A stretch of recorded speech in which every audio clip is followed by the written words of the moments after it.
ప్రార్థన. పరిశుద్ధుడైన తండ్రి, పరలోకమందున్న దేవా, నీకు స్తోత్రములు నాయనా, స్తుతులు ప్రభువా, స్తోత్ర. పరిశుద్ధుడవు, మహోన్నతుడవు, ఈ దిన ఆరాధనకి పాత్రుడవు, మమ్మలను క్షేమకరంగా ఈ స్థలానికి నడిపిన వాడవు. స్తోత్రాలు నాయనా. ఈ దిన ఆరాధన క్రమంలో ఇంతవరకు ప్రభువా మీరు మాతో ఉన్నారు. మా యొక్క సమస్తాన్ని ప్రభు మీరు గమనిస్తూ ఈ కార్యక్రమాన్ని జరిగిస్తూ ఉన్న దేవుడవు. ఇంతవరకు ఈ దిన ఆరాధన క్రమంలో కీర్తనల ద్వారాను, నాయన వాక్య పఠన ఉత్తర ప్రత్యుత్తర ద్వారాను, సండే స్కూల్ విభాగం ద్వారా మీరు మాతో ఉన్నారయ్యా. స్తోత్రాలు తండ్రి. ఈ సమయమందు మీ మాటలు మేము వినాలి. ఈ దిన వాక్య క్రమము కొరకై మమ్మలను సిద్ధపరచండి. మమ్మలను మీరు జ్ఞాపకం చేసుకోనండి. మీ మాటలను మేము ధ్యానిస్తూ ఉండగా మాకు వినగలిగిన చెవులను, గ్రహింపులు కలిగిన మనస్సును మాకందరికీ దయచేయండి. మీ వాక్యానుసారమైన జీవితాన్ని మేమందరము కలిగి నాయన నిన్నే గణపరచి నీ కృపకు పాత్రలు మగునట్లుగా నాయన వినగలిగిన చెవులను, గ్రహింపు కలిగిన మనస్సు మాకందరికీ దయచేయండి తండ్రి. మేము ధ్యానించుచున్న నీ ధ్యానము నాయన, నీ వాక్యము ప్రకటన గ్రంథ ప్రారంభములో నాయన మేము నడుస్తూ ఉన్నాము. నాయన మమ్మల్ని జ్ఞాపకం చేసుకోనండి. నీ గ్రంథ సారాంశాన్ని నాయన దైవికంగా మాకందరికీ ప్రయోజనకరంగా నాయన అది మీకు మహిమకరంగా నాయన మేము నీ వాక్యాన్ని ధ్యానించుచూ ఉండగా మాకు వినగలిగిన చెవులను, గ్రహింపు కలిగిన మనస్సును, వాక్యానుసారమైన జీవితాన్ని మేము పొందుకోగలిగే స్థితిని మాకందరికీ దయచేసి నాయన మమ్మల్ందరినీ నీ యొక్క ఆత్మశక్తి ద్వారా మీరే సహాయం చేసి నడిపించండి. మీరే మాట్లాడండి నాయన. మీ మాటలను మేము హృదయంలో భద్రపరుచుకొని జ్ఞానముతో, జ్ఞాపక శక్తితో తండ్రి వాటిని నెమరు వేసుకుంటూ మరొకరికి నాయన నీ మాటలు తెలియజేయగలిగిన స్థితిని నాయన మాకు దయచేయమని వాక్యాన్ని మమ్ములను మీ దయగలిగిన హస్తాలకు సమర్పించుకుంటూ క్రీస్తు నామములో ఈ ప్రార్థన సమర్పిస్తున్నాం మా పరమ తండ్రి. ఆమేన్. బాగున్నా, ముందుకు వచ్చకూడదు, ముందుకొచ్చు. ముందుగా మన పరమ తండ్రి అయిన దేవాతి దేవునికి నా యొక్క స్తుతులు, స్తోత్రములు చెల్లిస్తూ ఉన్నాను. ఈ దిన ధ్యాన భాగంలో మనము ముందుకు నడిచే ముందుగా చేరి వచ్చిన మీ అందరికీ, ఈ లైవ్ కార్యక్రమం ద్వారా వీక్షిస్తూ ఉన్న దేవుని ప్రియులైన వారందరికీ హృదయపూర్వకమైన శుభములు, వందనములు తెలియజేస్తూ ఉన్నాను. అందరికీ వందనాలమ్మా. అందరు బాగున్నారా? పండగ చేశారా? రైట్. అలా జరిగిపోతాయి అన్నీ. ఏది మన కోసం ఆగదు.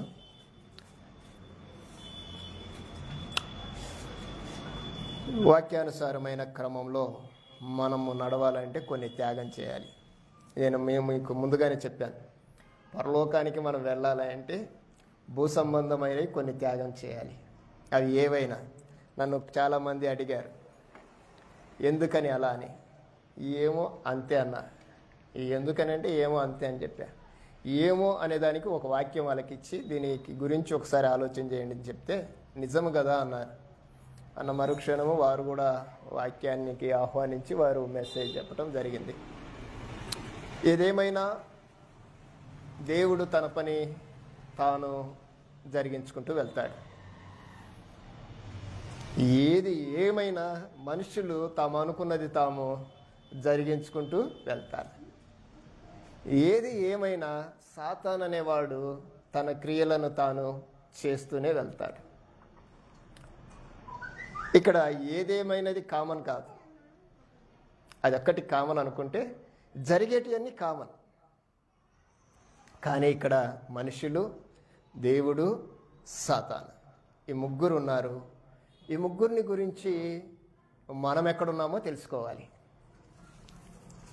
మనుషులలో ఉన్నామా, సాతానుతో ఉన్నామా, దేవునితో ఉన్నామా? దేవుని క్రియలను చేయవాడు దేవుని వెంబడిస్తాడు, మనుషుల క్రియలు చేసేవాడు మనుషులను వెంబడిస్తాడు, సాతానుకు సంబంధి సాతాను వెంబడిస్తాడు. ప్రియులారా, మనము దేవుని సంబంధం గనక దేవుని వెంబడిద్దాం. అర్థమైందమ్మా?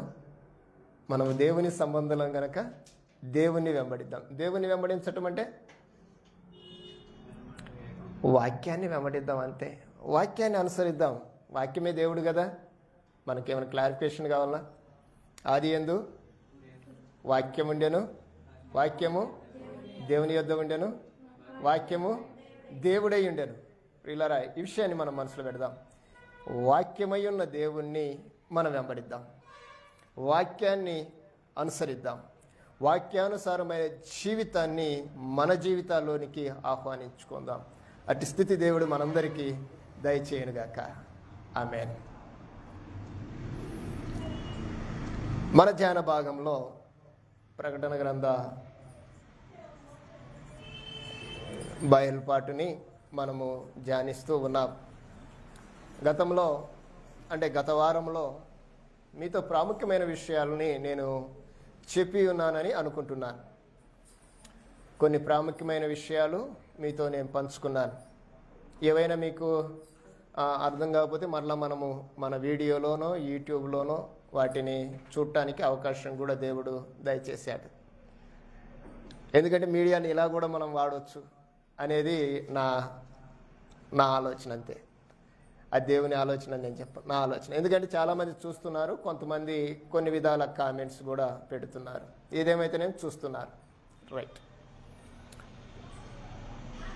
పరిశుద్ధ గ్రంథ ధ్యాన భాగ విషయాలు, వాక్య విషయాల్ని మనం నేర్చుకుంటున్న ఈ క్రమంలో మనం మొదటి నుండి 1వ అధ్యాయంలో నుండి 1, 2, 3 వచనాల్ని ధ్యానం చేస్తూ గత వారం 4వ వచనంలోని భాగాన్ని మనము ధ్యానం చేశాం.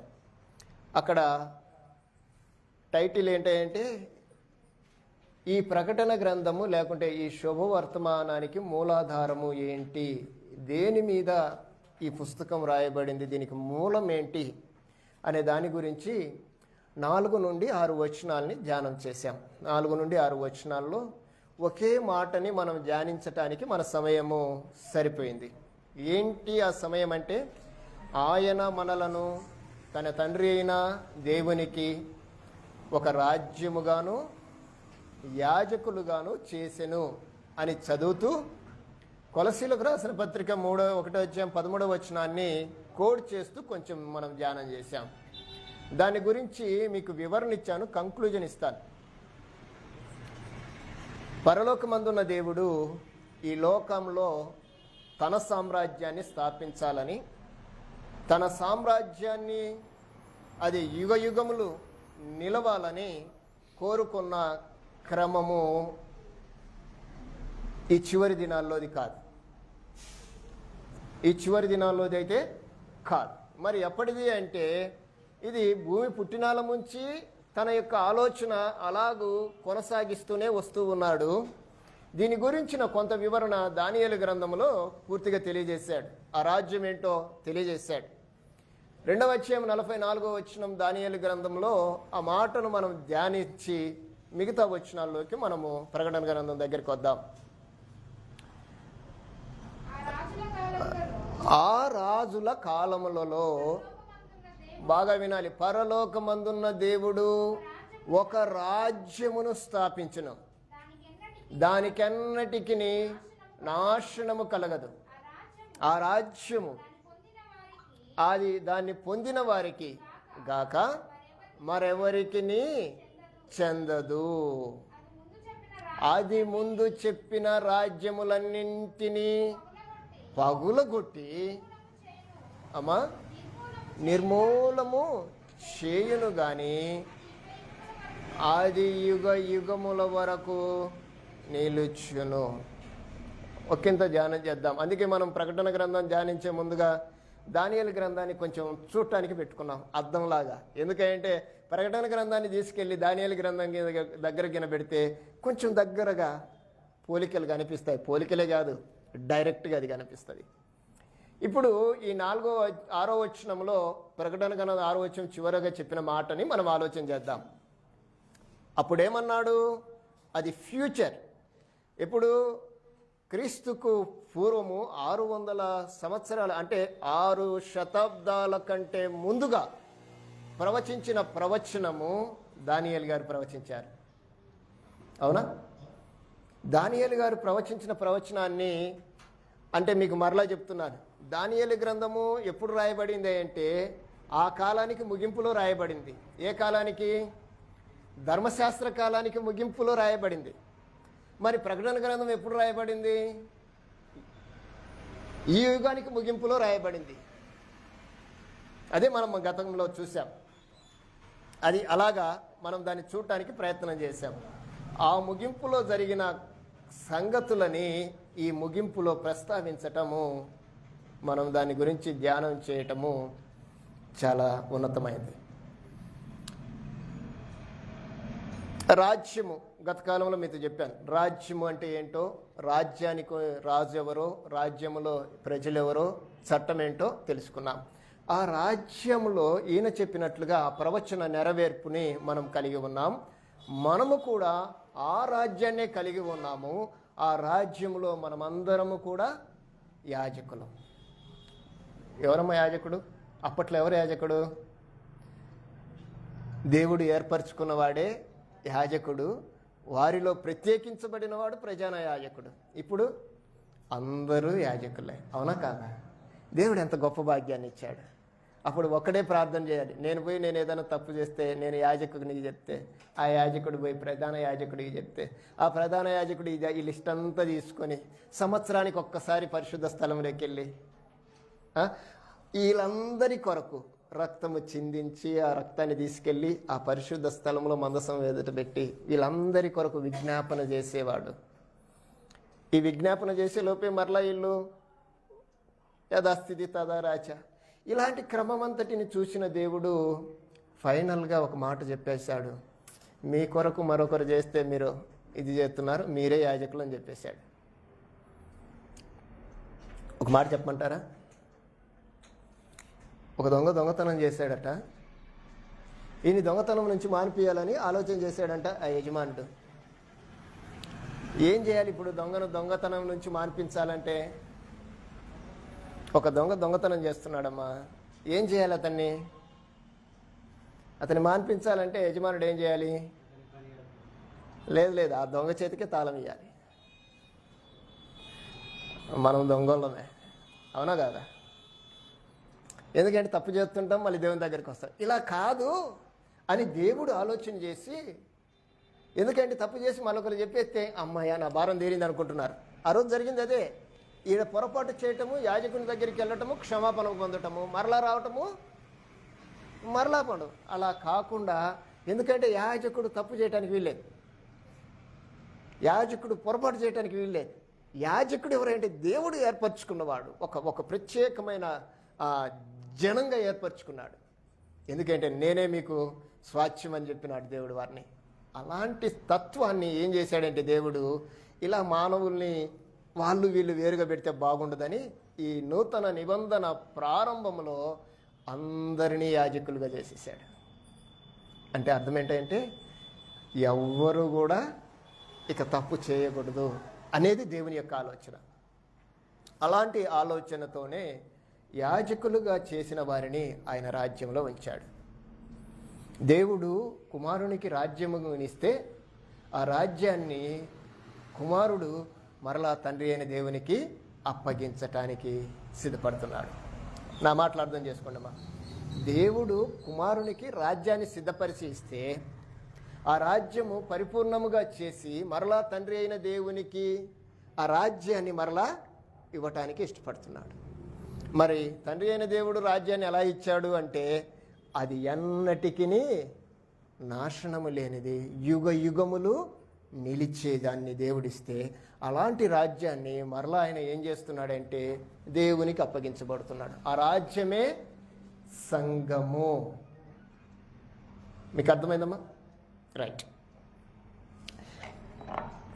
దానికి మూలాధారం అదే, ప్రవచనం అది, నెరవేర్పిది. ఇప్పుడు జరుగుతున్నది కూడా అదే. అందులో ఎలాంటి విభేదాలు లేవు.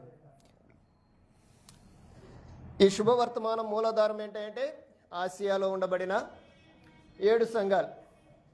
ఆసియాలో ఉండబడిన 7 సంఘాలు అంటే 7 రకాల సంఘాలు కాదు, సంఘాలన్నీ ఒకటే. 7 చోట్ల ఆసియాలో ఉండబడిన 7 సంఘాలకి ఎంతకాలం నుండి ఎంతకాలం వరకు అది కూడా మనం ఆలోచన చేస్తే ఆ గ్రంథం మనతో చాలా చక్కగా మాట్లాడటానికి ఇష్టపడుతుంది. అందుకే ఈ శుభవర్తమానికి మూలాధారం ఏంటంటే 7 సంఘాలకి. 7 సంఘాల్లో ఎవరున్నారో అంటే ఆయన రాజ్యము ఉంది, రాజ్యానికి సంబంధించిన యాజకులు ఉన్నారు. మొదటి మూలాధారం తండ్రి అయిన దేవుడు. వర్తమాన భూత భవిష్యత్ కాలములలో ఉన్నవాని నుండి ఆయన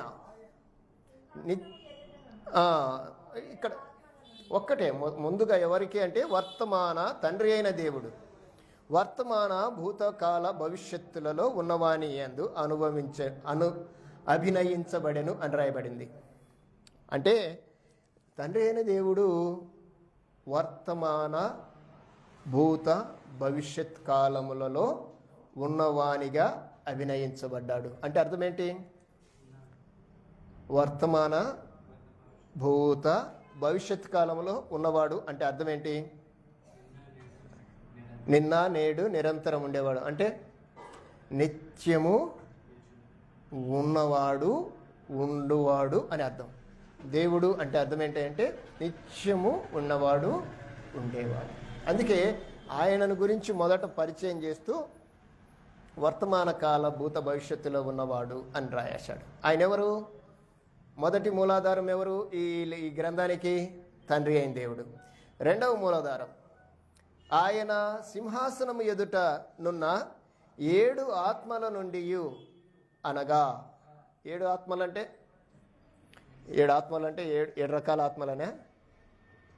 సింహాసనం ఎదుట ఉన్న 7 ఆత్మలు, 7 ఆత్మలు ఒకటే. ఈ 7 ఆత్మలను గురించి మనము ఒకంత ధ్యానపూర్వకంగా ముందుకెళ్ళాలి. ఎందుకు లేకపోతే 7 రకాలు అనుకునే స్వభావం అంది. మీకు దీపస్తంభాన్ని మీరు చూసారా? నేను దాన్ని చూపించడానికి ప్రయత్నం చేస్తా కానీ తర్వాత చెప్తాను. రాబోయే టైంలో మీకు అది క్లియర్గా చూపిస్తాను. దీపస్తంభం చూసారమ్మా ఎప్పుడన్నా? బైబిల్లో ఉండబడిన దీపస్తంభం ఎన్ని ప్రమిదలు ఉంటాయి? దానికి ఎన్ని ఉంటాయి నాయన? 7 ప్రమిదలు ఉంటాయి. కాండం ఎన్ని ఉంటాయి? ఒకటే కాండం. ఒక కాండములో నుంచి 7 ప్రమిదలు. 7 ప్రమిదలలో ఏముంటుంది? ద్వీపం ఉంటుంది, అంటే మంట మండుతుంది. మంట ఒకటేనా రకరకాల? ఏమా ఒకటేనా రకరకాల? కన్ఫర్మే కదా. ఇప్పుడు మనం ఒక కొవ్వొత్తి తీసుకున్నాము, నేను ఒక కొవ్వొత్తి వెలిగించాను, మీ దగ్గర ఒక కొవ్వొత్తి ఉంది, మీకు వెలిగించాను, ఇలాగ అందరం కొవ్వొత్తులు వెలిగించాము. మంట ఒకటేనా రకరకాల? కొవ్వొత్తి ఒకటేనా రకరకాల? కొవ్వొత్తి ఒకటే, మంట ఒకటే. కాకపోతే మన దగ్గర ఎంతమంది ఉన్నామో అన్ని దివ్యాలు ఉన్నాయి. అలాగనే సింహాసనం ఎదుటనున్న 7 ఆత్మలు అంటే అర్థం ఏంటంటే 7 ఆత్మలు రకరకాలు కాదు, ఒకటే. ఆ ఆత్మనే మనము పరిశుద్ధాత్మ అని పిలుస్తున్నాం. ఈరోజు పరిశుద్ధాత్మను నమ్మేవారు లేకపోలేదు, అసలు పరిశుద్ధాత్మ దేవుడు అని చెప్పేవాళ్ళు కూడా లేకపోలేదు. ఎందుకంటే ఒకదాన్నే సపోర్ట్ చేసేవాళ్ళు, మనం అంత ధైర్యం చేయలేం. 7 ఆత్మలు అంటే ఆత్మ అంటే ఎవరంటే రెండవ మూలాధారం ఎవరు ఈ గ్రంథానికి? పరిశుద్ధాత్ముడు. 7 అంటే సింహాసనం ఎదుటిన్న 7 మాత్రం. అంటే ఈ గ్రంథంలో మనము 7 అనే సంఖ్యను చాలాసార్లు చూస్తాం.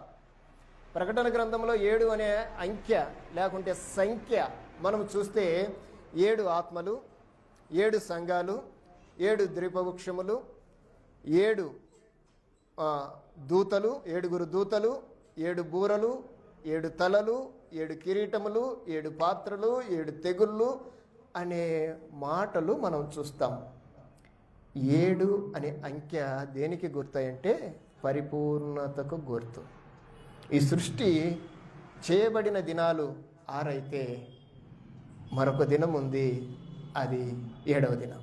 అంటే ఈ సృష్టి పరిపూర్ణము చేయబడింది అని చెప్పడానికి. అంటే 7 అనే సంఖ్య దేన్ని సూచిస్తుంది అంటే పరిపూర్ణతను సూచిస్తుంది. అంటే ఇక్కడ 7 ఆత్మలు అనగా పరిశుద్ధాత్మ, ఇది మర్చిపోకూడదు. దీపాలన్నీ ఒకటే వెలుగు కదా, కాబట్టి పరిశుద్ధాత్మ. కాబట్టి మనం చూస్తే యెషయా గ్రంథం 11వ అధ్యాయం 12వ వచనంలో ఈ మాటను ఒకసారి ఆలోచన చేద్దాం. యెషయా గ్రంథము 11వ అధ్యాయము 12వ వచనం.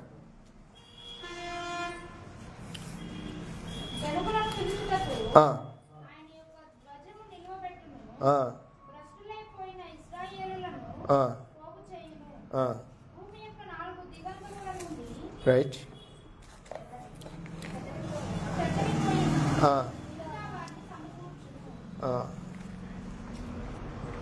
ఏది చదివారమ్మా?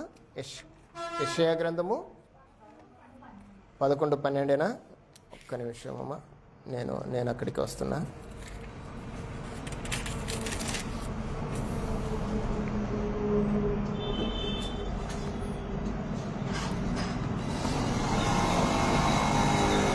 రెండవ వచనం చదవమ్మా.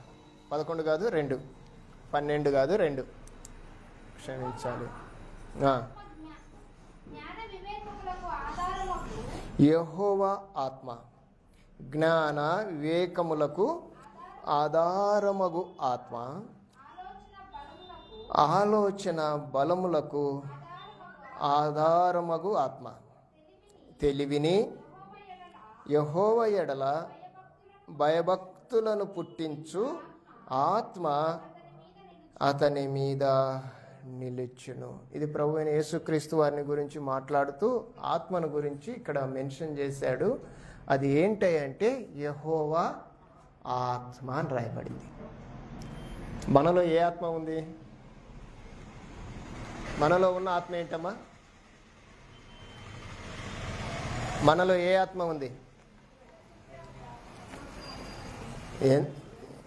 మనుషులుగా మనలో ఏ ఆత్మ ఉంది?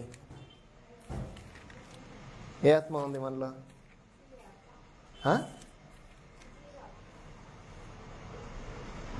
7వ వచనం 2వ అధ్యాయం ఆదికాండం.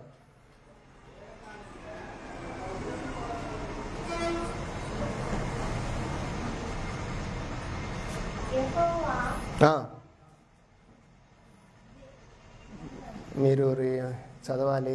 7వ వచనం అన్నాను, 2వ అధ్యాయం ఆదికాండము.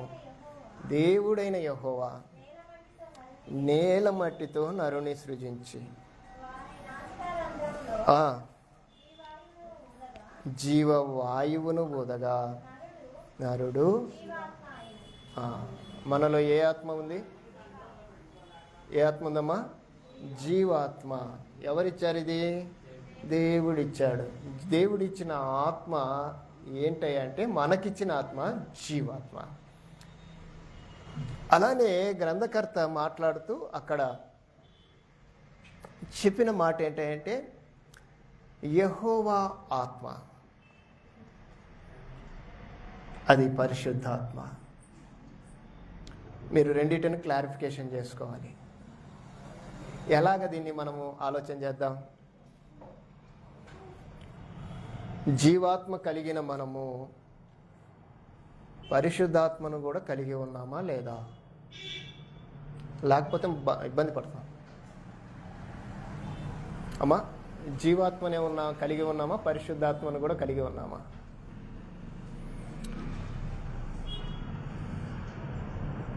ఏం మాట్లాడటం లేదా? ఒకటి, మనం జీవాత్మనే కలిగి ఉన్నామా? పరిశుద్ధాత్మను కూడా కలిగి ఉన్నామా?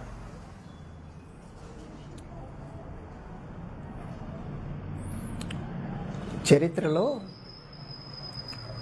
యోహాన్ చేత కొంతమంది బాప్తిసం తీయించుకున్నారు. యోహాను బాప్తిసం ఇచ్చి యోహాన్ చేత బాప్తిసం తీసుకున్నారు.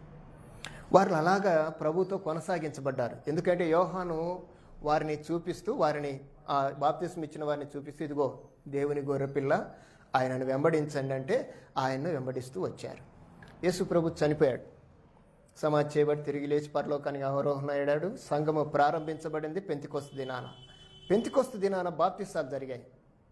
వారందరూ పరిశుద్ధాత్మను పొందారు. పొందారా లేదా? పెంతెకొస్తు దినాన పేతురు ప్రసంగం చేస్తే జీవాత్మ కలిగిన వారందరూ బాప్తిసం పొందారు. వారందరూ ఏం పొందుకున్నారంటే పరిశుద్ధాత్మ అనే వరాన్ని పొందారు. పొందారా లేదా? ఎవరు పొందుతారు పరిశుద్ధాత్మ అనే వరాన్ని అంటే బాప్తిసం పొందినవారు. అయితే ఈ క్రమంలో అపోస్తుల కార్య చరిత్రలో కొంత దూరం ప్రయాణించేసరికి పౌలు తన సువార్తను ప్రకటిస్తున్న సమయంలో కొందరు వచ్చేసరికి నాలాగని అడిగాడేమో పౌలు, నాకు తెలియదు, మీరు పరిశుద్ధాత్మను పొందారా అని అడిగాడు. పరిశుద్ధాత్మ అంటే వాళ్ళు ఏమనుకుంటున్నారు? బాప్తిసం పొందటమే కదా. మేము బాప్తిసం పొందాము. ఏ బాప్తిసం పొందారు? మాకు యోహాన్ గారు ఇచ్చారండి. యోహాన్ గారు కాదండి, తర్వాత ఆయన ఏమని చెప్పాడు? నా వెనక ఒక ఆయన వస్తాడు, ఆయన మీకు అగ్నిలోనూ బాప్తిసం ఇస్తాడని చెప్పాడు కదా, అది పొందారా అన్నాడు. అగ్ని బాప్తిసమే పరిశుద్ధాత్మను పొందటం. వాళ్ళు అన్నారు, మాకు పరిశుద్ధాత్ముడున్న సంగతే తెలియదన్నారు. అన్నారా లేదా? మీకు వాక్య ఆధారాలు చూపిస్తే టైం అయిపోయింది, అందుకే చెప్తున్నాను. వాళ్ళు పరిశుద్ధాత్ముడు ఉన్న సంగతే తెలియదనేసరికి వెంటనే అన్నారు, అరే అయితే మీరు పరిశుద్ధాత్మను పొందుకోవాలంటే మరలా బాప్తిసం తీసుకోవాల్సిందే అని చెప్పేశాడు. వారు వెంటనే బాప్తిసం తీసుకున్నారు. ఎవరు ఇచ్చిన బాప్తిసం కంటే కూడా, యోహాను ఇచ్చిన బాప్తిసం కంటే మరలా అపోస్తలులు ఇచ్చే బాప్తిసాన్ని వారు అంగీకరించి వారందరూ పరిశుద్ధాత్మను పొందుకొని ఆత్మ పరిపూర్ణులయ్యారు అని రాయబడి ఉంది బైబిల్లో. మనకు తెలియక ఏదైనా బాప్తిసాల విషయంలో పొరబడిపోతే సరిచేసుకునే క్రమాన్ని దేవుడు పెట్టాడు. ఇందుకు దేవునికి స్తోత్రం. ఎందుకంటే ఈరోజు చాలామంది తాము పొందుకున్న బాప్తిస్మే సరి అయిందని ఆ క్రమంలో ఉన్నవారు లేకపోలేదు. తమ విశ్వాసాన్ని మనం తప్పుపట్టడానికి లేదు, ఎందుకంటే వారు ఆ స్థితిలో పొందారు. కానీ పరిశుద్ధాత్మను మీరు పొందుకున్నారా అని అడిగితే చాలామంది పరిశుద్ధాత్మను పొందటం ఏంటి అని అడిగేవాళ్ళు ఆ రోజు ఉన్నారు, ఈరోజు ఉన్నారు. పరిశుద్ధాత్మను పొందటం అంటే పరిపూర్ణమైన వాక్యానుసారమైన యేసు క్రీస్తుని స్వరక్షకుడిగా అంగీకరించి ఒప్పుకొని మారు మనసు పొంది వాక్యం విని పొందుకునే బాప్తిసం. యోహాను బాప్తిసం ఇచ్చినప్పుడు అవి జరిగినాయా? యోహాను బాప్తిసం ఇస్తే ఏమన్నాడో తెలిసిన? మారు మనస్సు పొందుడి, మారు మనస్సు నిమిత్తమై నేను నీకు బాప్తిసం ఇస్తున్నాను, నా వెనక వచ్చేవాడు శక్తిమంతుడు, అతడు నీళ్లలోను అగ్నిలోను మీకు బాప్తిసం ఇస్తాడని చెప్పాడు. అంటే అర్థమేంటి? ఇది మీకు టెంపరవరీ, పర్మనెంట్ వెనకొస్తుంది అని చెప్పాడు. అర్థం చేసుకోవటానికి మనం ఆలోచన చేయాలి. రైట్. అంటే ఆత్మను అంటే పరిశుద్ధాత్మను లేకుండా మనం బ్రతకలేం. ఎవరు? మీ క్రైస్తవులు. జీవాత్మను కలిగి బ్రతికే వాళ్ళు ఉన్నారు. లోకంలో ఉన్న వాళ్ళందరూ జీవాత్మను కలిగిన వారే. దేవుని పిల్లలుగా పిలువబడిన వారు, ఒక రాజ్యముగా చేయబడి యాజకులుగా ఉండబడిన వారు ఏం పొందుకొని ఉన్నారంటే పరిశుద్ధాత్మను కూడా పొందుకొని ఉన్నారు. మనకు పరిశుద్ధాత్మని ఆహ్వానించే మనస్సు కావాలి. ఎందుకంటే ఆత్మనే మనల్ని నింపేవాడు, పంపేవాడు, నడిపించేవాడు. యేసుప్రభు అదే అన్నాడు, నేను వెళ్తున్నాను, నా తర్వాత మీ కొరకు ఒక ఆదరణకర్తను పంపిస్తాను, అతడు మిమ్మల్ని సర్వసత్యములోనికి నడిపిస్తాడు. ఎవరు? పరిశుద్ధాత్ముడట మనల్ని సర్వసత్యములోనికి నడిపిస్తాడంటే మనము సత్యములో ఉన్నామే కానీ సర్వసత్యములో లేం. దేవుని ఆరాధిస్తున్నామే కానీ ఆయనకిష్టమైన ఆరాధన చేయటం లేదు. అందుకే సర్వసత్యంలో ఉండబడిన మనము, దేవుని రాజ్యమైన మనము, యాజకులమైన మనము ఆత్మను అనగా పరిశుద్ధాత్మను మనము పొందుకొని ఉన్నవారినే. ఏ క్రమాన్ని బట్టి?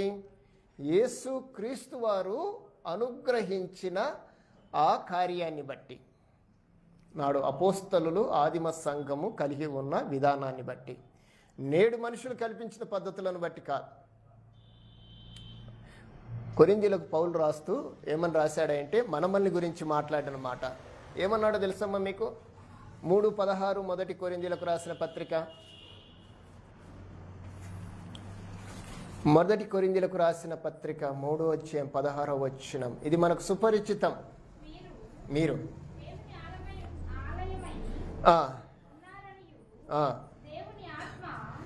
దేవుని ఆత్మ. ఇప్పుడు ఏ ఆత్మను కలిగి ఉన్నాం మనమమ్మా? జీవాత్మను కలిగి ఉన్నామా, దేవుని ఆత్మనా? యెషయా గారు ఏం చెప్పారు? దేవుని ఆత్మ అని చెప్పాడు. దేవుని ఆత్మే పరిశుద్ధాత్మ. దాన్ని మనకు క్లారిఫికేషన్గా నూతన నిబంధన గ్రంథం ఏమంటుందంటే, మీరు కూడా దేవుని ఆత్మను కలిగి ఉన్నారని మీకు తెలుసా, ఎరగరా అంటున్నాడు. అంటే అర్థం ఏంటి? ఏమన్నా కన్ఫ్యూజన్లో ఉన్నారా అని అడుగుతున్నాడు. అంటే మనం ఏం చేయాలి? దాన్ని క్లారిఫికేషన్ చేసుకోవాలి, దాన్ని రెక్టిఫై చేయాలి, దాన్ని సవరణ చేసుకోవాలి. సవరణ చేసుకోకపోతే నష్టం ఎవరికి? అంటే మనము దేవుని ఆత్మను కలిగి ఉన్నాము. దేవుని ఆత్మ మనల్ని నడిపిస్తుంది. దేవుని ఆత్మ కలిగిన వాడు ఆత్మ సంబంధమైన సంగతులను వివేచిస్తాడు. ఏది పడితే అది అంగీకరించడు. అంగీకరిస్తాడా? అంగీకరించడు. కనుక దేవుని పిల్లలుగా దేవుని ఆత్మను కలిగి ఉన్న మనము ఏది పడితే అది అంగీకరించడానికి సిద్ధపడకూడదు. వాక్యాన్ని మనం చూడాలి. రైట్. ఈ గ్రంథానికి మరొక ఆధారం ఏంటంటే పరిశుద్ధాత్ముడు. అంటే మనము కలిగి ఉన్నవాడు, మనం ఏదైతే కలిగి ఉన్నామో గ్రంథకర్త దాన్ని కూడా కలిగి ఉండాలి. అంటే ఈ గ్రంథం అర్థం కావాలంటే ఇది క్రమం అన్నమాట. దేవుణ్ణి మనము ఎరిగి ఉండాలి. ఎందుకంటే ఆయన సర్వాంతర్యామి కాదు, నిత్యము ఉండేవాడు. అంటే వర్తమాన భూత భవిష్యత్తు కాలం. అంటే ఆయనకు ఆది అంతము లేనివాడు. ఆది అంతము లేనివాడు, నిత్యము ఉండేవాడు. ఆయన మొదటి ఆధారం. ఇక మూడవ ఆధారం ఎవరంటే యేసుక్రీస్తు. ఈ వచనంలో 1:4-6 నమ్మకమైన సాక్షియు, మృతులలో నుండి ఆది సంభూతుడిగా లేచినవాడును, భూపదులకు అధిపతి అయిన యేసుక్రీస్తు నుండి కృప సమాధానములు మీకు కలుగునుగాక. ఇక మూడవ సాక్షి ఎవరంటే యేసుక్రీస్తు ప్రభువారు. యేసుక్రీస్తు ప్రభువారిని మొట్టమొదటిగా ఏమని వర్ణించాడంటే నమ్మకమైన సాక్షి. ఎవరికి సాక్షినా? యేసుక్రీస్తు ఎవరికి సాక్షి అమ్మా? యేసుక్రీస్తు ఎవరికి సాక్షి? దేవుని సాక్షినా. నా అంతటా నేనేమి బోధించటం లేదు, తండ్రి నాకు ఏమి సెలవిచ్చాడో అదే మీకు బోధిస్తున్నాను. బాగా వినాలి ఈ మాటలు. మనం ఒక్కింత ఆలోచన చేద్దాం. యేసు ప్రభు వారు ఆ రోజు ఉండబడిన జన సమూహం ఎదుట, సమాజం ఎదుట మాట్లాడిన మాట ఏంటంటే, నా అంతటా నేనేమీ కూడా బోధించుటలేదు, మాట్లాడటం లేదు, తండ్రి నాకేమి సెలవిచ్చాడో అదే మాట్లాడుతున్నాను అన్నాడు. అంటే ఆయన ఏం చెప్పమన్నాడో అది చెప్తున్నాను, నా అంతటా నేనేమి చెప్పటం లేదు. ఒక చిన్న మాట. ఈరోజు వాక్యాలు ఎలా ఉన్నాయో చెప్తారా? యేసు ప్రభువే ఒప్పుకుంటున్నాడు. ఏమని అంటే, నేను సొంతగా మాట్లాడేవాడిని కాదు, సొంతగా నేను మాట్లాడే ప్రయత్నం కూడా చెయ్యను అన్నట్టు చెప్పిన. అంతే కదా దాని విషయం. మరి ఈరోజు వర్తమానాలు ఎలా ఉన్నాయి, ఏ విధంగా ఉన్నాయి, ఏ కోణంలో ఉన్నాయంటే, అమ్మా ఎలా ఉన్నాయంటే ఎవరికి నచ్చినట్టు వాళ్ళు మాట్లాడుతున్నారు, ఎవరికి ఇష్టం వచ్చినట్టు వాళ్ళు మాట్లాడుతున్నారు. దీనికోసము నేను ఇందా చెప్పాను, యూట్యూబ్ అని, సోషల్ మీడియా అని. ఇంకా దాన్ని ఓపెన్ చేస్తే ఇంకా వాళ్ళు ఏం చెప్తున్నారో దానికి హద్దులు ఉండవు, అలాగని పద్దులు ఉండవు. హద్దులు పద్దులు తెలుసు కదా మీకు. ఈరోజు ప్రసంగాలకి హద్దులు లేవు, పద్దులు లేవు. దున్నటమే, నోటికి ఏది వస్తుంది. అందుకే బైబిల్లో ఏమన్నాడంటే, నాలుక జాగ్రత్త, నీ నోరు జాగ్రత్త అని చెప్పాడు. దేవుని యొక్క వాక్య సారాంశంలో సాక్షిగా మనం బ్రతకాలి. ఆ రోజు యేసుక్రీస్తు ప్రభు వారు దేవునికి సాక్షిగా బ్రతికితే, ఈరోజు మనము క్రీస్తుకు సాక్షులుగా బ్రతకాలి. సాక్ష్యం అంటే ఏంటి అసలు? ఆయన ఏం చెప్పాడో అది చెప్పటమే. అమ్మ మీకు అర్థమవుతుందా? సాక్ష్యం అంటే ఏంటో తెలిసిన, నేను ఒకప్పుడు అది కాదు నన్ను అలా తిప్పుతున్నాడు, అలా చేశాడు, అలా ఎత్తాడు, అలా దించాడు, ఇది కాదు. ఎవరికి కావాలి నీ వ్యక్తిగతం? నీ వ్యక్తిగతం ఎక్కడ కనపడుతుంది అంటే నువ్వు కనిపించే హుందాతనంలో కనిపిస్తుంది. చెప్పుకోకూడదు. నేను అప్పుడప్పుడు చెప్తుంటాను, బంగారము మన దగ్గరికి వచ్చి నేను బంగారం అని చెప్పాలనా? అందుకే ఒక ఆయన అన్నాడు, కంచు మోగినట్లు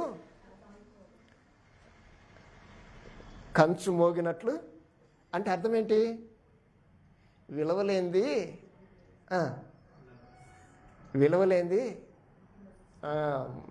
శబ్దాన్ని ఇస్తుంది, విలువ కలిగింది సైలెంట్గా తన పని తాను చేస్తుంది.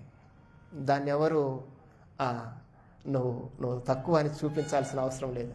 అలాగా సాక్ష్యం అనేది ఎలా ఉండాలి అంటే, మనకు ఏదైతే చెప్పబడిందో అది చెప్పటమే సాక్ష్యం. క్రీస్తుని గురించి ప్రకటించటమే సాక్ష్యం. ఆ రోజు అపోస్తలులు అదే చేశారు. వారిని ఎప్పటికి కూడా తమల్ని తాము చూపించుకోవటానికి ఆదిమ సంఘమే కానీ, అపోస్తలులే కానీ, నాటి క్రైస్తవ సమూహమే కానీ ప్రయత్నం చేయలేదు. మరి ఈరోజు ఎందుకో మారిపోయినాయి. ఈరోజు సాక్ష్యాలలో ప్రభు కనిపించడు, అస్సలు వెతికినా కనిపిస్తాడా? పొరపాటున కూడా కనిపించాడు. వాళ్ళే ఫ్యాషన్ చేశారు దాన్ని. కనుక ఈరోజు మనము దీని విషయంలో ఒకంత జాగ్రత్తగా ఒళ్ళు దగ్గర పెట్టుకొని ఈ గ్రంథ బయలుపాటును ఆలోచించాలి. చివరి దినాల్లో రాయబడిన గ్రంథం, ఇక మరలా నీకు గ్రంథం లేదు. ఈ గ్రంథంతో నువ్వు సిట్రేట్ అయిపోవాలంతే. ప్రభు అదే కోరుకుంటున్నాడు. చివరిగా రాసేది ఎంత తెలుసా? ఇంకా ఫైనల్ ఇంకా లేదని అర్థం. మీరు చలిమంట గాగారా? చలిమంటలు వేసుకున్నారా? ఆఖరి మంట అనేది ఎప్పుడన్నా వేసారా? ఏమ్మా అంటే అర్థం ఏంటి? అందున్నాను. ఆఖరి మంట అంటే అర్థమైంది, ఇక మరలా మంట లేదు, ఇంక అయిపోయింది. ఆఖరి మంట కాకరకాయ అంటాం మనం. ఇది చివరి గ్రంథం. ఇంకా నువ్వు చలి కాపుకుంటే ఆఖరి మంటలోనే కాపుకోవాలి, మరలా ఇంక లేదు అని అర్థం. ఈ చివరి పుస్తకం నిన్నేం చేస్తుంది అంటే, మన యొక్క బయోపిక్ని సిట్రైట్ చేస్తుంది. మన యొక్క దేహ భౌతిక విషయాల్ని, ఆత్మీయ సంగతులని సిట్రైట్ చేయడానికి ప్రయత్నం చేస్తుంది. ఎప్పటి నుండి? మొదటి శతాబ్దం నుండి ఈ యుగ సమాప్తి వరకు. మొదటి శతాబ్దం నుండి ఈ యుగ సమాప్తి వరకు, అంటే ప్రారంభం నుండి అని కూడా చెప్పుకోవడానికి అవకాశం ఉంది. ప్రారంభం నుండి ప్రభు తన యొక్క స్థితిని జనుల పక్షంగా దాన్ని చేయకుండా ఉండటానికి ఆయన ఎక్కడ కూడా ఆలోచన చేయకుండా ఉండలేదు. ప్రతి స్థలంలో, ప్రతి చోట, ప్రతి ప్రజల్లో, ప్రతి జనములో ఆయనను తాను కనపరుచుకుంటూ అందరినీ తన వైపు చూపించుకోవాలని ప్రయత్నం చేస్తూ 40 మంది ప్రవక్తలని, 40 మంది మనుష్యులని తన కోసం నిర్ణయించుకొని 66 పుస్తకాలు రాసి ఒక ఇంత సమాచారాన్ని మన ముందుకు తీసుకొని వచ్చాడు. ఈ సమాచారంలో చివరి పుస్తకంలో తాను చెప్తున్నాడు, ఇక సిట్రేట్ అయిపోండి. ఎవరికి సాక్షి అంట? యేసు ప్రభు దేవుని సాక్షి. ఎలాంటి సాక్షి తెలుసా? అయిన నమ్మకమైన సాక్షి. యోహాను సువార్త 18వ అధ్యాయం 37వ వచనం ఒకసారి చూద్దాం. యోహాను సువార్త 18వ అధ్యాయం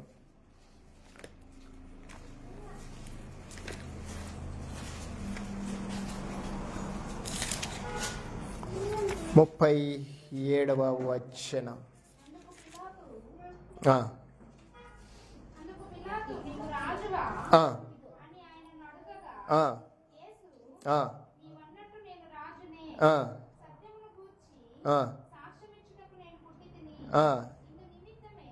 ఇందు నిమిత్తమే ఈ లోకమునకు వచ్చి తిని, సత్య సంబంధి అయిన ప్రతివాడు నా మాట వినును. అందుకు పిలాతు, ఏంటమ్మా సత్యం అంటే? మనం ముందే చెప్పుకున్నాం. సత్యం అంటే ఏంటి? వాక్యం అంటే ఏంటి? రైట్. ఇప్పుడు రావాలి. యేసుప్రభు ఏం చెప్తున్నాడంటే పిలాతు దగ్గర, నేను సత్యాన్ని గురించి సాక్ష్యం ఇచ్చటానికి ఈ లోకంలో పుట్టాను, అందుకోసమే నేనున్నాను.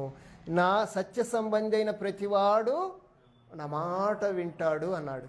అంటే ఆయన ఎవరి గురించి చెప్తున్నాడు? వాక్యాన్ని గురించి, దేవుని గురించి, సత్యాన్ని గురించి పిలాతుతో మాట్లాడితే పిలాతు ఏమన్నాడు తెలుసా? సత్యం అంటే ఏంటి? ఏంటి సత్యం అంటే అని ఆయన అడుగుతున్నాడు. అంటే అర్థం ఏంటంటే ఈరోజు సత్యం ఏంటో ఆ రోజు పిలాతుకు తెలియలే. ఒకవేళ సత్యం తెలిస్తే యేసుప్రభుని సిలువ వేస్తారా? వారికి సత్యం తెలియలే. సత్యం తెలియదు కాబట్టి ఆ రోజు వారు ఆయనను అపహసించారు, ఆ రోజు ఆయనను దూషించారు, ఆ రోజు ఆయన్ను గాయపరిచారు, ఆ రోజు ఆయన్ను చంపారు. ఏం తెలియక? సత్యం అంటే తెలియక, వాక్యం అంటే తెలియక, దేవుడు అంటే తెలియక ఆ రోజు వాళ్ళు చేశారు. ఈరోజు మనకు సత్యం తెలుసా తెలియదా? తెలుసా తెలియదమ్మా? ఈరోజు మనకు సత్యం తెలుసు, వాక్యం అంటే ఏంటో తెలుసు, దేవుడు అంటే ఏంటో తెలుసు. అయినా మనం ఏం చేస్తున్నాం తెలుసా? మరలా యేసుప్రభుని చంపుతున్నాం, యేసుప్రభుని మరలా సిలువేస్తున్నాం. ఆ రోజు వాళ్ళు భౌతికంగా సిలువేశారు, ఈరోజు మనం ఆత్మీయంగా సిలువేస్తున్నాం. ఒక విషయంగా చెప్పాలంటే ఈ రోజుకి ఆ రోజు వారు చేసిన నేరం కంటే ఈరోజు చేస్తున్న ఈ సత్యాన్ని ఎరగక చేసే నేరం ఉందే, అది బహుఘోరం. అందుకే అలాంటి వారు ఉంటారని యేసుప్రభు ఏం చెప్పాడంటే, ఒకానొక సమయంలో మీరెవరో నాకు తెలియదు అన్నాడు. ఎవరిని గురించి అన్నాడు ఆయన? ఏ టైంలో అన్నాడంటే ఈ అంతంలో ఏం జరగబోతుందో ఆ అంతంలో ఒకవైపున కొందరు ఉంటారు, వారిని చూసి మీరు వెళ్ళండి, స్వతంత్రించుకోండి, అనుభవించండి అని చెప్పి వీళ్ళని గెట్అవుట్ అంటుంగలే. వాళ్ళు ఏమన్నారంటే, బలవాడివి, మేము నీ నామమున ప్రవచించలేదా? మీ నామమున అద్భుతములు చేయలేదా? నీ నామమున దెయ్యాలు వెళ్ళగొట్టలేదా? మేమేం తక్కువ చేశామని మమ్మల్ని గెట్అవుట్ అంటున్నామంటే ఒక్కటే మాట అన్నాడు, మీరెవరో నాకు తెలియదు. అదేంది? అన్ని చేసిన వారిని ప్రభు అలా అంటమేంటంటే వారు సత్యమేదో తెలియదు, వారిని ఏ ఆత్మ ఆవరించిందో ఆ ఆత్మను వారు ఎరగలేదు, అలాగని వారి సాక్ష్యము కూడా సరిలేదు. అంతే కదా? అంటే ప్రభు ఏం చెప్పాడో అది చేయలే. అర్థమవుతుందండి అమ్మ? అర్థమవుతుందా మీకు? ప్రభు చెప్పింది చేయలేదు, కానీ చెప్పని అన్నీ చేశారు. ఎందుకంటే వాళ్ళు ప్రభువులు అయిపోయారు అంతే. బాగా అర్థం చేసుకోండి. వాళ్ళని ఎందుకు గెట్అవుట్ అన్నారంటే అక్కడ ప్రభువును ప్రభువుగా చూపించలే, ప్రభువును ప్రభువుగా కాకుండా తామే ప్రభువుగా కనపరుచుకున్నారు కనుక ప్రభు వారిని అందరి ముందు ఏమన్నాడంటే మీరెవరో నాకు తెలియదు, అపవాదికిని వాని దూతలకు సిద్ధపరిచిన నిత్యాగ్నిలోకి వారిని వెలగొట్టండి అన్నాడు. అంతే. ఇది మనకు ఒక కనువిప్పు. ఒకవేళ ఆ క్రమంలో మనం ఉంటే, ఆ విధానంలో మనం ఉంటే దేవుడు నీతో నాతో మాట్లాడుతున్న మాట ఏంటో తెలిసిన? నువ్వు ఎవరి సాక్షివి? ఎవరి సాక్షి? మేము సిలువ వేయబడిన క్రీస్తునే ప్రకటిస్తున్నాము అని ఆ రోజు అపోస్తులు అన్నారు. ఆ హెడ్డింగ్ కాకుండా ఇంకేం లేదు వాళ్ళ దగ్గర. ఏమైనా ఉందా టైటిల్? అపోస్తుల దగ్గర ఏమైనా ఉన్నదమ్మా? క్రైస్తవుల దగ్గర, నాటి క్రైస్తవ సమాజం దగ్గర ఆ రోజు ఎందరో మహానుభావులు ఈరోజు ఈ క్రైస్తవ్యాన్ని ఈ విధంగా తీసుకురావడానికి ప్రయత్నించిన ఆ రోజు ఆనాటి క్రైస్తవులు ఏదన్నా ఒక టైటిల్ని పట్టుకొని తిరిగారా? వాళ్ళు ఒకటే టైటిల్, వారికి నినాదం ఒకటే, మేము సిలువ వేయబడిన క్రీస్తునే ప్రకటిస్తున్నాము, మేము ఆయనకే సాక్షులు, మరొకట్లేదు. అందుకే సత్యానికి సాక్షిగా ఉంటే మనం ఏమవుతామంటే సింహాసనానికి ఆసనాలుగా తయారవుతాం. అర్థమవుతుందమ్మా? అమ్మా ఇటు చూడండి, మనం సత్యానికి సాక్షులమైతే సింహాసనం మన కొరకు దేవుడు సిద్ధపరుస్తాడు. మనం సింహాసనం మీద కూర్చుంటే తంతాడు.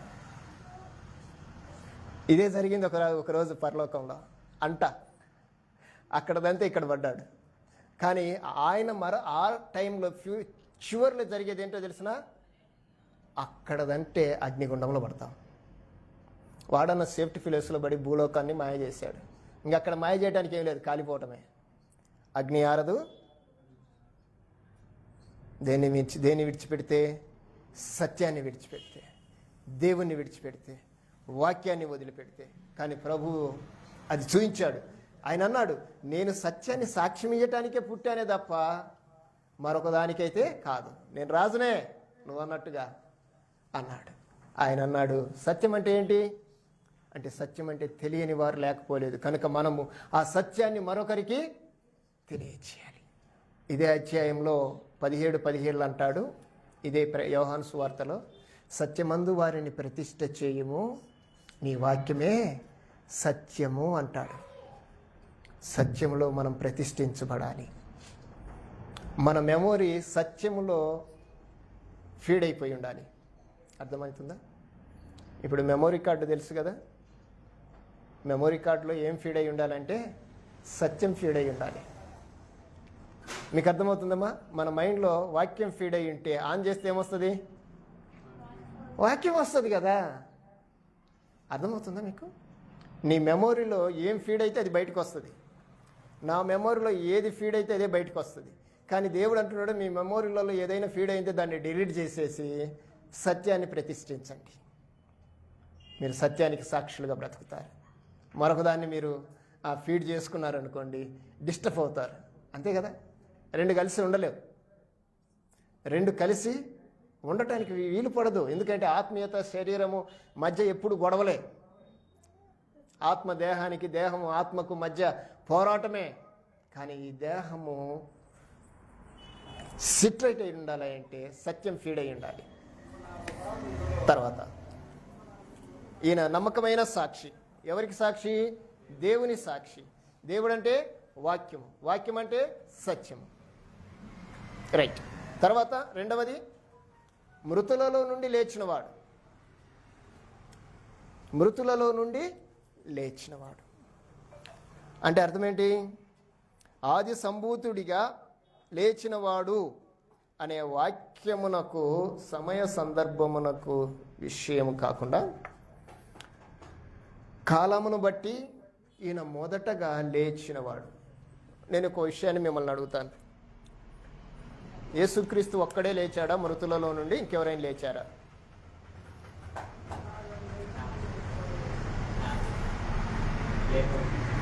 మృతులలో నుండి లేచిన వాడు ఒక్కడేనా అమ్మా? ఇంకెవరైనా ఉన్నారా? అంటే మనకు తెలిసిందే చెప్పండి, తెలియకపోతే మనం ఏం చేయలేం కదా. అంటే మన ఫీడ్ అయిందే వస్తుంది బయటికి. అమ్మా ఒక్కడేనా? ఏమే వస్తుంది. మరి యేసు ప్రభు చనిపోయిన తర్వాత సమాధులు తెరవబడి అనేక మంది పరిశుద్ధులు లేచారని రాయబడిందే. వాళ్ళెవరు? చదివారా మీరు వాక్యం? ఉందమ్మా? చాలామంది లేచారు. ఒక లాజరు లేచాడు, చనిపోయాడు. మీకు తెలుసా? లాజరుని మరణం నుంచి బయటికి తీసుకొచ్చాడు. మరలా లాజరు అలానే ఉన్నాడా?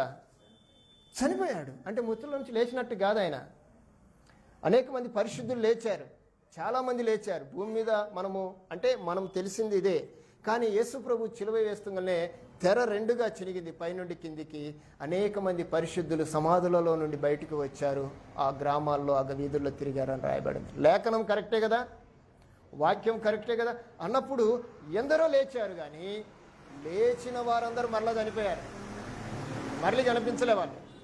కానీ లేచి ఎప్పటికీ కూడా నిత్యుడిగా కనిపిస్తూ మాట్లాడుతున్నవాడు ఎవరంటే యేసు ప్రభు. అందుకే ఈయనను మరొక మాట ఏంటంటే మృతులలో నుండి ఆది సంభూతుడిగా లేచినవాడు అంటే మొట్టమొదటి వాడు అని అర్థం. లేచినోడు అంటే ఇంకేమై ఉండాలి చెప్పండి? బతికే ఉండాలి. అర్థమవుతుందా? లేచాడు అంటే అర్థం ఏంటి? బ్రతికే ఉండాలి. ఇప్పుడు లాజరు బ్రతికున్నాడా? పరిశుద్ధులు బ్రతికున్నారా? లే. మరి యేసు ప్రభు ఇప్పుడు టైటిల్ కరెక్ట్ అవుతుంది. ఈయన ఆది సంభూతుడిగా లేచాడు, మృతులలో నుండి లేచాడు అంటే మరణముకు ఉండబడిన స్థితిని ప్రభు చూపించాడు. దాన్ని ఎవరు గెలవచ్చు? ఇప్పుడు ఆ సాక్ష్యాన్ని బట్టి నడిచేవారు అలాగ లేస్తారు. ఇంకొక మాట నీతో నేను ముచ్చటించడానికి ఇష్టపడుతున్నాను. ఇంకొక మాట,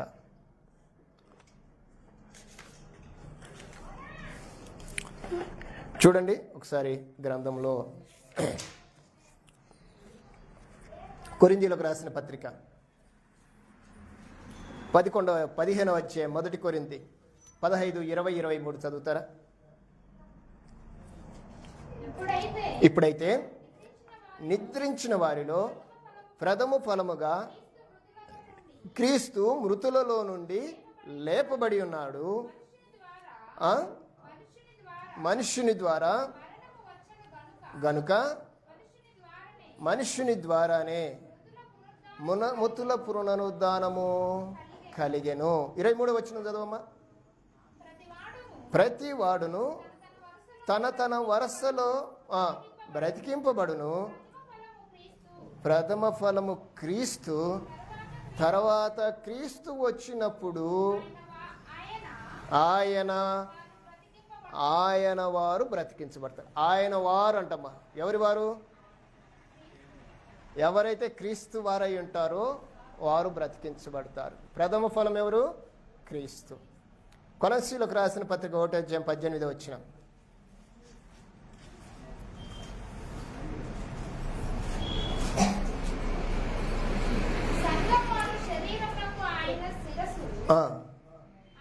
ఆయనకు అన్నింటిలో ప్రాముఖ్యము కలుగు నిమిత్తము ఆయన ఆది అయ్యుండి మృతులలో నుండి లేచుటలో,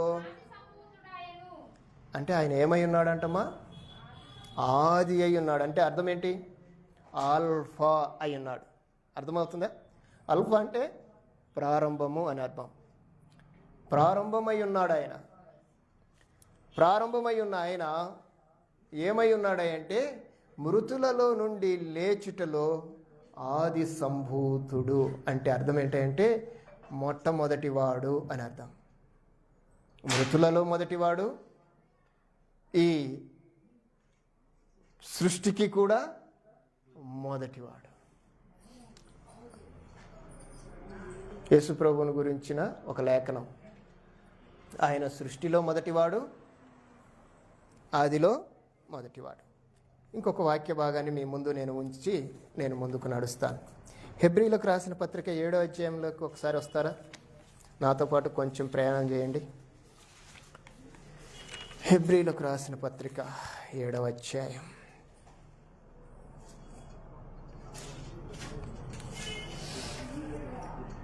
2వ వచనం నుండి చదువుతాడా?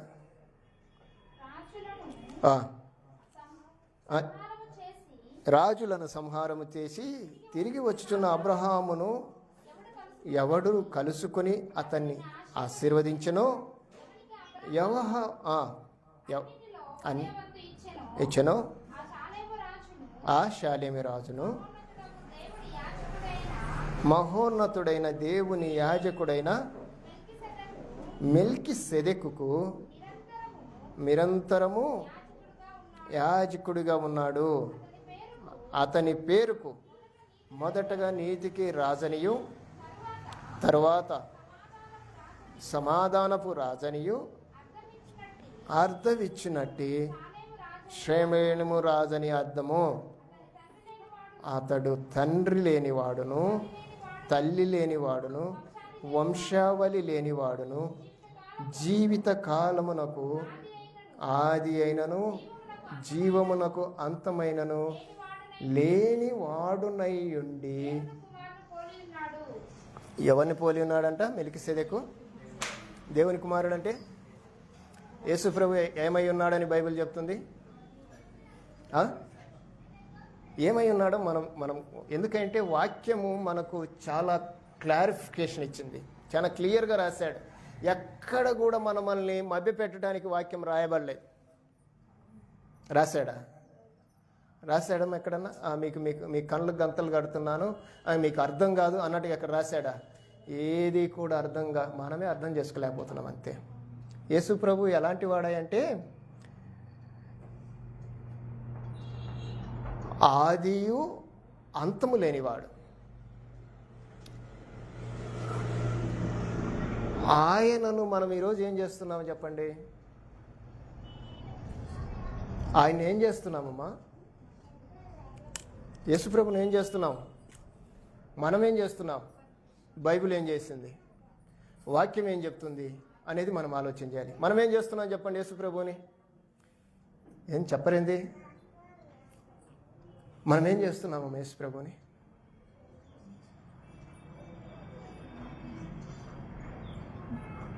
అంటే నేను మిమ్మల్ని తప్పని చెప్పను. మనము ఒక ఊబిలో ఉన్నాం. ఒక కప్పు అంట బావిలో ఉండి ఏమన్నదో తెలుసు కదా. మనకు తెలియని అంటూ ఏమి లేవు. ఏమైనా తెలియని ఉండయా? అది అనుకున్నది ఏమని? ఇదే ప్రపంచము అనుకున్నది. నిజమాది? ఈరోజు క్రైస్తవం కూడా అదే పరిస్థితిలో ఉంది. ఇది వాస్తవం, ఇది సత్యం. ఇంకా యేసు ప్రభు నీ కొరకు నా కొరకు ఆలస్యం చేయడానికి గల కారణం ఏంటో తెలిసినా, మనం ఇంకా సత్యంలోకి రాలా, వాక్యానుసారమైన అనుభవంలోకి మనం రాలా, వాక్య క్రమం ఏంటో మనకు తెలియలా. ఇవన్నీ లేకపోగా ఏమైపోతున్నామంటే లోకానుసారంగానే బ్రతుకుతున్నాము, లోకానుసారంగానే ఆలోచన చేస్తున్నాం, లోకానుసారంగానే జీవిస్తూ దాన్నే కొనసాగిస్తున్నాం. యేసు ప్రభువుని గురించి వాక్యము ఇంత చక్కగా చెప్తే మనము ఏదేదో చేస్తున్నాం. ఆయన్ని ఏది పడితే అది చేయడానికి వీలు ఉందంటారా బాబన్న? మన కోసం ఏదైనా చేసుకోండి, ప్రభువుని పేరు చెప్పి ఏం చేయగాకండి. మన కోసం ఏదైనా చేసుకోండి, దానికి తగిన పనిష్మెంట్ అనేది ఉండకుండా ఉండదు. ఎందుకు? మనము దేవుని యొక్క రాజ్యము యాజకులం కనుక. అంటే సభ్యత్వం తీసుకున్నాం, ఇక్కడ మెంబర్షిప్ అయిపోయాం, మన సీటు రిజర్వేషన్ చేసుకున్నాం మనం ఇక్కడ, అవునా కదా? మన బెర్త్ కన్ఫామ్. కానీ అది నీకు దక్కటానికి అంత తేలిగ్గా కాదు. కానీ మనం ఏ ఆలోచనలో ఉన్నామో ఒకసారి ఆలోచన చేయాలి. ఎందుకంటే లేఖనాలని మనము ఆలోచన చేయకపోతే చాలా నష్టపోతాం. ఎందుకంటే ఇప్పటి వరకు జరిగిన నష్టం సరిపోదా మనకి? దేవుని గురించి తెలియకుండా ప్రకటన గ్రంథం వచ్చేంత వరకు కూడా తెలుసుకోకపోతే మన పరిస్థితులు ఏంటి? అసలు ఏమీ ఉండవు. కనుక మీరు ప్రభువుని విషయంలో యేసు ప్రభువుని, నేను మరలా చెప్తున్నాను, మీరు ప్రత్యక్షంగానే కాక పరోక్షంగా కూడా చూడండి. మీరు కొట్టుకెళ్ళి 500 నోటు ఇస్తే అలానే వేసుకుంటాడు వాడు. ఏం చేస్తాడమ్మా? ఏం చేస్తాడు? చూసేసుకుంటాడా, చూడకుండా వేసుకుంటాడా? ఎలా చూస్తాడు? ముందు పక్క వెనక పక్క చూస్తాడు. ఎందుకు చూడాలి ఆయన? ఇది మంచిదో దొంగదో చూస్తాడు. ప్రభువు నిన్ను కూడా చూస్తాడుగా. ఎలా చూస్తాడు చెప్పండి? నిన్ను బయట చూస్తాడు, లోపల చూస్తాడు. మన విషయంలో అలా ఉంది. మరి దేవుని విషయంలో మన వైఖరి ఏంటి? మనము కూడా ప్రభువుని ప్రత్యక్షంగాను పరోక్షంగాను చూడాలి. అప్పుడే ప్రభు మనకు అర్థమవుతాడు. ప్రభు అర్థమయ్యాడంటే వాక్యం అర్థమవుతుంది. వాక్యం అర్థమైతే సత్యం అర్థమవుతుంది. సత్యం అర్థమైతే దేవుడు అర్థమవుతాడు. అలా కాకపోతే మనకేది అర్థం కాదు, మన జీవితం వ్యర్థమే. కనుక ఈ విషయాల్లో ఆయన మృతులలో నుండి లేచినవాడు. తర్వాత భూపతులకు అధిపతి అయిన క్రీస్తు. ఎవరికి అధిపతి అయినా? భూపతులు అంటే భూమి మీద ఉండబడిన రాజులు, అధిపతులు, అధికారులకు అందరికీ ఆయనే అధిపతి. ఆయనే అధిపతి. ఆయన ఏదైతే జరగాలనుకుంటాడో అదే జరుగుతుంది, ఏదైతే జరగకూడదు అనుకుంటాడో అది జరుగుతుంది. కానీ కొన్ని భూ సంబంధమైన విషయాలు ఉన్నాయి. అన్నీ ఆయన ఆజ్ఞను బట్టి జరిగేటివి కాదు, గుర్తుపెట్టుకోండి. అన్నీ ఆయన ఆలోచన ప్రకారం జరిగేటివి కాదు. కొన్ని కార్యక్రమాలు దేవునికి విరుద్ధంగా జరుగుతుంటాయి. దేవునికి విరుద్ధంగా జరిగించేవాడు ఉన్నాడా లేదా భూమి మీద? అది మాత్రం మీరు మర్చిపోకండి. వాడు ఏదైతే దేవుడు చేయాలనుకుంటాడో దాన్ని క్వైట్ ఆపోజిట్గా చేయడానికి ఇష్టపడతాడు. మనం అనుకుంటాము, దేవుడు అలా చేశాడులే అంటాం. చిన్న మాట కదా, దేవుడు అలా చేశాడు, దేవుడు అలాగేం చేయడు. దేవుడి ఆలోచన అది కానే కాదు. దేవుని ఆలోచన ఎప్పుడు కూడా దైవికంగానే ఉంటుంది, ప్రేమతోటే ఉంటుంది తప్ప దేవుని ఆలోచన ఎప్పుడు కూడా శిక్షతో ఉండదు. ఒకవేళ ఉండవలసి వస్తే ఎప్పుడు వస్తుందో తెలిసినా క్రమము తప్పితే వస్తుంది. కనుక భూపతులను బట్టి ఆలోచన చేస్తే భూపతులను నియమించువాడు ఆయనే. ఆయన రాజులను నియమించువాడును రాజ్యాధికారాలను ఆయన అప్పగించువాడునై ఉన్నాడు. ఒకరి చేతిలో నుండి మరో చేతికి ఇచ్చేవాడు ఆయన. దానియేలు గ్రంథంలో ఆ మాటలు మనం చూస్తాం. తర్వాత చివరిగా మనలను ప్రేమించువాడు. ఏంటట? మనలను ప్రేమిస్తూనే ఉంటాడు ఆయన. అందుకే అప్పుడప్పుడు నేను చదువుకునేటప్పుడు నాకు తెలియదు, నేను చదువుకునేటప్పుడు రాసుకునేవాడిని నా నోట్ పుస్తకంలో. ఏమనే తెలిసిన? మీరు ఎప్పుడైనా రాసుకున్నారో లేదో నాకు తెలియదు. నేను నా నోట్ పుస్తకంలో నాకు తెలియనప్పుడు రాశాను. ఏమని అంటే గాడ్ ఈజ్ లవ్ అని రాశాను. మీరు రాసుకున్నారో లేదో నాకు తెలియదు. ప్రతి పుస్తకంలో అది రాసేవాడిని, తెలియదు. నేను తర్వాత కొంతకాలానికి ట్రైనింగ్ కాలంలో ఈ అభ్యాసం చేస్తున్నప్పుడు దేవుడు ప్రేమ అని రాయబడింది. ఆయన ప్రేమ అయి ఉన్నాడు అని రాయబడింది. దేవుడు అంటే అర్థం ఏంటంటే ప్రేమ అని అర్థం. అంటే ఏ ప్రేమనో మనం తెలుసుకోవాలి. మళ్ళీ ప్రేమలో రకాలు ఉన్నాయి. ఆ ప్రేమ కాదు, శాశ్వతమైన ప్రేమ అయినది. నీ కోసము నా కోసము చావటానికి సిద్ధమైన ప్రేమ, మనందరినీ పరలోకానికి తీసుకెళ్ళటానికి అర్పణను అర్పించే ప్రేమ. అంత ప్రేమ గల దేవుడినా. నువ్వేదన్నా నీకు సమస్య ఉంటే ఆ సమస్యను ఆయనకు చెప్తే తీర్చే ప్రేమ అయింది. నా చేత కాదు అనేవాడు కాదు ఆయన, కుదరదని చెప్పేవాడు కాదు మనలాగా. అంత ప్రేమమూర్తి. ప్రేమను వివరించటానికి మనం సరిపోం. ఆ ప్రేమను వివరించడానికి ఒక భక్తుడు అడిగాడు, ఈ భూలోకం సరిపోదన్నాడు. ఆ ప్రేమను గురించి ఒక గొప్ప సమాచారం కొరింథీయులకు పౌలు గారు రాశారు. కనుక ఆయన మనలను ప్రేమించేవాడు. ఎంతగా ప్రేమించాడంటే నీ కోసం నా కోసం మరణాన్ని అయినా సరే నేను పొందుతానని ఆ మరణాన్ని కూడా పొంది మనల్ని బ్రతికించాడు. అంత ప్రేమమూర్తి ఆయన. అంత ప్రేమ ఆయన కలిగి ఉన్నాడు.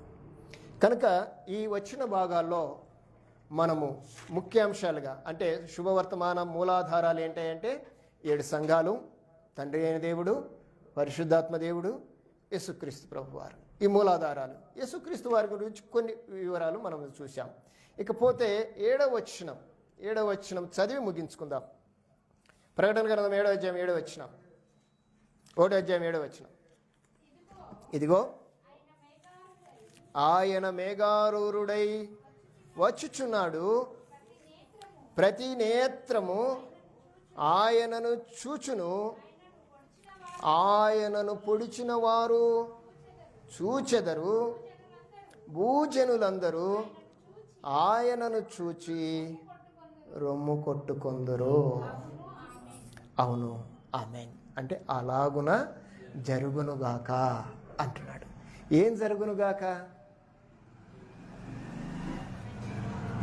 ఇదిగో ఆయన మేఘారూరుడై అని. ఇప్పుడు యేసుప్రభుని ఎలా చూడాలి మనం? ఎలా చూడాలమ్మా? ఎలా చూశారు మీరు నిన్న? ఎలాంటి ఆయన ఎలాంటి స్థితిలో చూస్తున్నారు ఈరోజు? ఎలా చూశారు నిన్న? మనం చిన్నపిల్లలం కాదుగా. చిన్నపిల్లల అలవాటు ఏంటో తెలిసిన? ఐస్ క్రీమ్ బండి కనపడ్డది అనుకో. నేను నిన్న ట్రైన్లో ప్రయాణం అయిపోయేటప్పుడు ఒక చిన్న బాబు నాతో పాటు ఎక్కించారు. వాళ్ళ తాతయ్య, వాళ్ళ ఆంటీ, వాళ్ళ అమ్మ రాలా. ఒక చిన్న బాబు నాతో పాటు ఎక్కాడు. నా పక్కన కూర్చోబెట్టారు అబ్బాయిని. ఆడ ఎక్కేటప్పుడు నాకు కాళ్ళు తగులుతున్నాయి, చేతులు. వాళ్ళు అంకుల్ కాళ్ళు తగులుతున్నాయి రా అంకుల్. వాళ్ళు చిన్న పిల్లవాడు, వాళ్ళు అలానే తిరుగుతున్నాడు. ఈలోపు సమస్యలు వచ్చినాయి ట్రైన్లో. నాకు సమస్యలు కావాలని అడిగాడు. వాళ్ళ తాతయ్య సమస్యలు ఇప్పించాడు. ఒకటి తీసుకున్నాడు. ఇంకోటి అడగండి అన్నాడు. సాలేరు ఒకటి అంటే నీకు లేదుగా అన్నాడు. ఎవరికి? తాతకి లేదు. తాతకి లేదంటే తాత తీసుకున్నాడు. మరలా పక్కనే చెప్పాడు, ఆంటీకి లేదుగా అన్నాడు. ఇంకా వాడు మరి అందరికీ అడుగుతాడు అనుకున్నాడేమో. ఇంకా సాలయ్య అన్నాడు. ఎవరు? వాళ్ళ తాత. తర్వాత వాటర్ బాటిల్ వాడు వచ్చాడు. వాటర్ అనుకుంటా. వాడు వాటర్ బాటిల్ కావాలన్నాడు. అరే వాటర్ ఉందిరా అంటే ఆ వాటర్ అంతా వాడు తాగేసి బాటిల్ పడేసి వాటర్ బాటిల్ కావాలన్నాడు. వాటర్ బాటిల్ కొన్నాడు. 2 అడుగుతాడేమని ఒకటే తీసి ఇచ్చాడు, పంపించాడు. తర్వాత మసాలా బొరుగులు ఏ వస్తాయి అవి అడుగుతుంది. అంటే చిన్నపిల్లోడు ఎలా ఉంటాడు అంటే వాడు చేసే అల్లరి ఎంతగా ఇంత కాదు. వాడిని చూసి కొంచెం ముచ్చటేసింది, బాగున్నాడు పిల్లోడు, మగపిల్లాడు కదా, చాలా బాగున్నాడు. వాడు అల్లరి చేసి అన్ని చేసి పడుకున్నాడు. పడుకుంటే వాళ్ళేమో నాకు కాళ్ళు తగలకుండా ఇట్లా కూర్చున్న చోట కిందికి వేస్తే వాడు కాళ్ళు తీసుకొచ్చి నా మీద వేయటం మొదలుపెట్టాడు. నేను కూడా ఏమనుకోకుండా మన కాళ్ళు నా మీద వేసుకొని నిద్రకూర్చాను. నాకు అనిపించింది మనం చిన్నపిల్లలు అయితే ఇట్నే ఉన్నామేమో అనిపించింది. ఈరోజు క్రైస్తవులు కూడా చిన్నపిల్లల్లాగా ఉంటున్నారు. కొంచెం విచారించదగ్గ విషయం కదా. పౌలు గారు ఏమంటారంటే, నేను చిన్నవాడైనప్పుడు చిన్నవాడి వల్లే ఉన్నాను, ఇప్పుడు పెద్దవాడిని అయ్యాను. ఏమన్నాడమ్మా? చిన్నపిల్లల చేష్టలు మానాడా లేదా? పౌలు గారు చెప్పారా లేదా? మనం ఏం చేస్తున్నాం చెప్పండి? చిన్నపిల్లల చేష్టాలే చేస్తున్నాం. ఒకంత ఆలోచన చేయండి. మిమ్మల్ని ఎవరిని నేను బలవంతం పెట్టను. వాక్యమే మనల్ని ప్రోత్సహించునుగాక. అమ్మ, మీకు అర్థమవుతుందా? పౌలు గారు ఆ మాట చెప్పాడు, నేను చిన్నవాడనై ఉంటిని, చిన్నవాని వల్లే ప్రవర్తించి తిని, ఇప్పుడు పెద్దవాడిని అయ్యాను, చిన్నపిల్లల చేష్టలు మానుకున్నాను అని చెప్పాడు. పెద్దవాడైనాక పెద్దవాని చేష్టలే చేయాలి, చిన్నపిల్లల చేష్టలు చేయకూడదు. ఇక్కడ యేసు ప్రభువుని గురించి బయలుపరుస్తూ ఈ గ్రంథకర్త ఏమంటున్నాడంటే, ఇదిగో ఆయన మేఘారూఢుడై వచ్చుచున్నాడు అన్నాడు. అంటే అర్థం ఏంటో చెప్పండి? ఎవరికి చెప్పాడు ఆ మాట? ఎవరికమ్మా? రాజ్యానికి, రాజ్యములో యాజకులకు చెప్తున్నాడు. ఏమని? ఇదిగో ఆయన మేఘారూఢుడై వచ్చున్నాడు. అంటే మనం ఏం చేయాలి చెప్పండి? ఏం మాట్లాడరేంటి? మీరు మాట్లాడకపోతే మేము తీసేస్తాం. ఆయన మేఘారూఢుడై వచ్చున్నాడంటే మనం ఏం చేయాలి అమ్మా? చూడాలి, అంతే కదా. ఎలాగ చూడాలి? మేఘారూఢుడై వస్తున్నాడు కదా, ఆయన ఎలా వస్తున్నాడో, ఆయన విధానం ఏంటో అని మనం చూడాలి, ఆయన ఎదుర్కోవాలి. అందుకే అన్నాడు, వచ్చేటప్పుడు ఏమో మొదటగా గొర్రెపిల్లగా వచ్చాడు, ఇప్పుడు ఎలా వస్తున్నాడు? కోదమ సింహంలాగా వస్తున్నాడు. మీరు యేసు ప్రభుని చిన్నపిల్లడిగా మాత్రం చూడవాకండి. ఇప్పుడు చదువుకున్నాం, ఆయనకు ఆది లేదు, అంతం లేదు, తండ్రి లేదు, తల్లి లేదు. ఆయన వచ్చిన కారణం ఏంటో తెలిసినా, నిన్ను నన్ను విడిపించడానికి శరీరం వేసుకున్నాడే తప్ప ఆయన వేసుకోవాల్సిన అవసరం లేదు. ఒకవేళ ఏ దేవుడు అనుకుంటే వీరి పాపాలన్నీ పోవాలంటే పోవా? ఎందుకు అది జరిగింది అంటే మనము ప్రత్యక్షంగా ఆయనను చూడాలి. మనం ప్రత్యక్షంగానే చూస్తున్నాం కానీ పరోక్షంగా చూడటంలే. అందుకే ఆయన మేఘారూఢుడై వస్తుంటే ఎప్పుడు వస్తారులే అంటున్నారు. అందుకే మనం ఇప్పటికీ పశువుల పాకలో చూస్తాం, శిలవేస్తాం, సమాధి కాడికి పోయి లేపుతాం. దీన్ని ఏమంటారో తెలుసా? చిన్నపిల్లల చేష్టాలు అంటారు. ఇవి మానుకోవాలి, మనం ఇవి తగ్గించుకోవాలి, లేకపోతే దేవుడు చూస్తూ ఊరుకోడు. చిన్నపిల్లోడైనా పొదుగుకులు సతాయిస్తే ఏం చేస్తారు చెప్పండి? ఏమా ఏం చేస్తాడు? మనం ఏం చేస్తాం? మన పిల్లల్నే మనకు సతాయిస్తే ఏం చేస్తాం? ఎందుకు? వాడు చిన్నపిల్లోడు కదా, వదిలేయచ్చుగా. ఎందుకంటే ఇది కరెక్ట్ కాదనుకొని చెప్తాడు. మన పిల్లల్ని మనం దండిస్తున్నాం, కానీ ఆయన మనల్ని ఇంకా దండించడంలే. ఆయన కరుణా సంపన్నుడు, ప్రేమ గలవాడు. నువ్వు తెలుసుకుంటావని నీ కోసం నా కోసము ఎదురు చూస్తున్నాడు. దేవుని చిత్తం అయితే ఆ మాటని నెక్స్ట్ వీక్లో మనము ధ్యానం చేయడానికి ప్రయత్నం చేద్దాం. దేవుడి మాటలు మనందరి వెనుకల్లో దీవించి ఆశీర్వదించునుగాక. మీకు అర్థమైంది అనుకుంటాను ఈ 6 వచనాలు.